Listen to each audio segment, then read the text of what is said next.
आपण ऐकताय आणि पाहताय आपले अन्न हे यूट्यूब चॅनल. मी गणेश तुकाराम शिंदे आपणा सर्वांचं आपले अन्न या यूट्यूब चॅनलवर स्वागत करत आहे.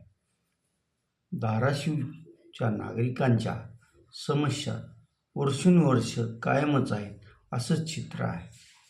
पण तरीही सत्ताधारी पक्षातील मंडळी दर आठवड्याला नवीन काहीतरी घोषणा करते आणि ते लवकरच हे काम सुरू होईल असं सांगितलं जातं, पण वास्तव्यात तसं काही दिसून येत नाही. जवळपास 2014 पासून आपण कोडगाव MIDCचं 30 टेप ऐकत असतो.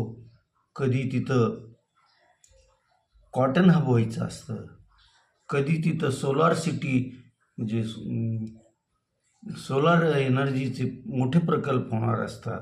तर आता तर जे संरक्षण दलाला काही वस्तू साधनं लागतात त्याच्या फोर्जिंगचं काम आता कोडगावमध्ये होणार असल्याची घोषणा तिकडं मुंबईत मुख्यमंत्री देवेंद्र फडणवीस यांनी केली आहे.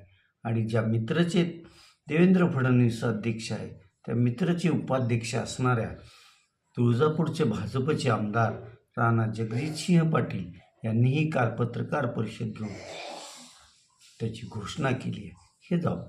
हे MIDC वगैरे लांबचा प्रश्न राहील, पण धाराशिव नगरातील नागरिकांच्या ज्या मूलभूत समस्या आहेत त्या म्हणजे चांगले रस्ते, अगदी 2 ते 3 दिवसाला नळाद्वारे पाणी पुरवठा, शहरात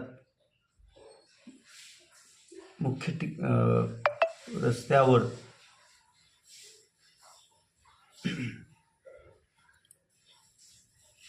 स्वच्छतागृह ह्या याच्याकडं नगरपरिषद सत्ता असो किंवा नसो याकडे त्यांचं लक्ष नाही असंच दिसतंय. धाराशिव शहर जसं जसं वाढत गेलं तसं त्यावेळी ज्यावेळेस नानासाहेब काका पाटील धाराशिवचे नगराध्यक्ष होते त्यांच्या काळात तेरणा नळ पाणी पुरवठा योजना सुरू झाली होती. साहजिकच पुढील काही वर्षाचं नियोजन करून ती योजना नगरविकास मंत्रालयाने पाणी पुरवठा विभागाने तयार केली असेल, परंतु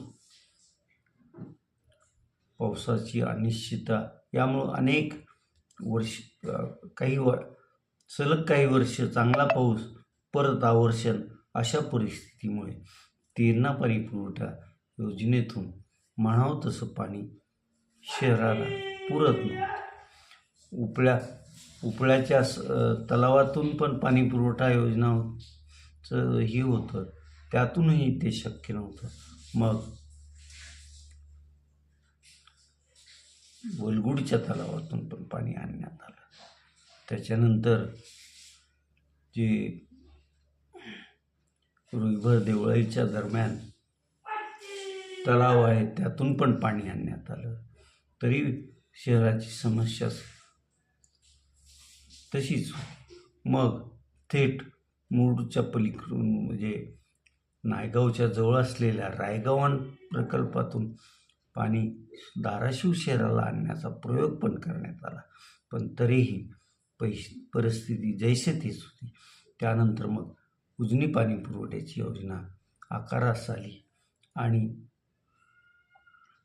ती योजना प्रत्यक्षात यायला कालावधी लागला, कारण उजनी ते धाराशिव अंतर 100 किलोमीटरच्या वर आहे. मग तिथून पाणीपुरवठा योजना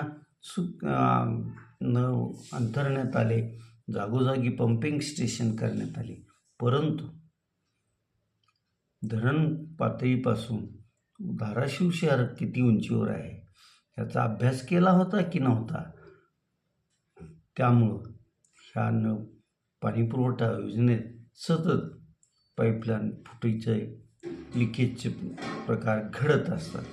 त्याला कारण शहर पडलं उंचावर आणि जिथून पाणी आणायचं ते पडलं खाली तळाला, असं उजनी धरणाचं पाणी असं त्याच्यामुळे. आणि त्यामुळं मोठ्या खर्चाची गाजावाजा झालेली उजनीनं पाणी पुरवठा सुरू योजना धाराशिव शहरासाठी असली तरी आजही शहरातील अनेक भागात 8 आणि 10 दिवसालाच नळाद्वारे पाणी पुरवठा होत असतो. आणि ही ज्यावेळेस मग तीव्र उन्हाळा येतो त्यावेळेस तर काय लोक ओरडतात, परंतु त्यांच्या ओरडण्याकडे कोणी लक्ष देत नाही, अशी स्थिती असते. मध्यंतरी फारच पाण्याची समस्या उद्भवली त्यावेळेस चोराखळी येथील साठवण तलावातून टँकरद्वारे पाणी आणून ते जलशुद्धीकरण प्रकल्पात टाकून धाराशिवच्या नागरिकांची तहान भागवण्याचा पण प्रयोग झाला. हे फक्त प्रयोगच होतात. वास्तव्यात काही येतं की नाही हाही प्रश्न आहे. त्यासाठी शहरातील जाणकार नागरिक, जुने राजकारणी, तरुण राजकारणी, तरुण विचारवंत यांना सगळ्यांना एकत्र बसवून ह्या समस्येवर उपाय काय करावा लागेल, कुठून आपल्यासाठी पाणी स्तोत्र जवळ पडेल आणि तेही योग्य कसं होईल याची चर्चा व्हावी लागेल. त्यावर मतमतांतर होतीलही, पण वैचारिक मंथन होईल. त्यावेळेस हा पाण्याचा प्रश्न निकाल लागेल. या नगर परिषदेच्या निवडणुकीच्या प्रचारात धाराशिवकरांना 24/7 म्हणजे दर दिवशी 24 तास पाणी, तेही आणि दर आठवड्याला असाच हे राहील अशा घोषणा करून सत्ता काबीज केली. 100 दिवसाचा जो टाईम बाउंडिंग कार्यक्रम त्यांनी तयार केला होता, त्यात ह्या समस्येची उकल काही प्रमाणात तर होईल असं जनतेला वाटत होतं. पण या 100 दिवसात ना शहराचे रस्त्याची कामं सुरू झाली किंवा पूर्णत्वाला गेली असं कुठं दिसून आलेलं नाही. आणि शहरातील नागरिकांना पाणीही योग्य वेळेला मिळत नाही, हेही तेवढंच खरं आहे. त्यानंतर कचरा डेपोचाही प्रश्न आजही तसाच कायम आहे. मग नुसतं बोलणाऱ्या याला उपयोग नाही. बोला किंवा बोलू नका, पण कृतीतून दाखवा, अशीच जनतेची मागणी आहे.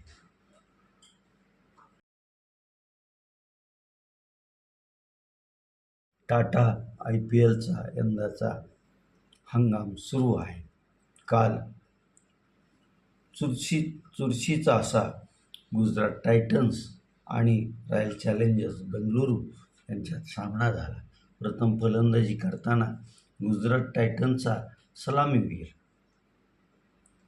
सुदर्शन यानं शतक केलं.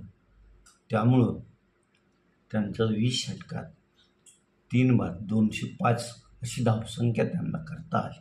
मात्र साई सुदर्शनचं हे शतक कामाला आलं नाही. गुजरात टायटन्सला रॉयल चॅलेंजर्स बेंगळुरूचा अनुभवी खेळाडू विराट कोहली यानं ज्या 81 धावा केल्या आणि त्याला देवदत्त पडिक्कलनं जी सुंदरपणे साथ दिली, त्यामुळं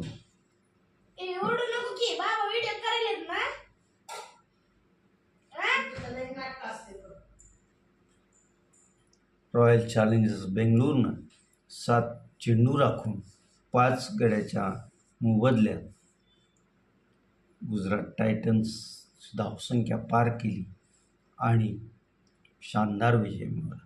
आज शनिवार आहे आणि टाटा IPLमध्ये आज शनिवार हा डबल हेडर दिवस असतो. आज दुपारी 3:30 वाजता राजस्थान रॉयलचा संघ सनरायझर्स हैदराबादशी 2 हात करेल. 7:30 वाजता 2 हात करेल आणि दुपारी 3:30 वाजता दिल्ली कॅपिटलचा संघ हा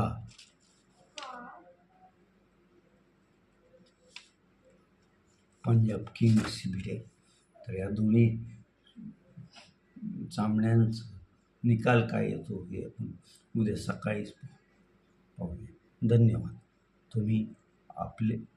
आपण इथंच थांबतोय. तुम्ही आपल्या हे यूट्यूब चॅनल सबस्क्राईब करा, लाईक करा आणि कमेंट्स पण नोंदवा. धन्यवाद.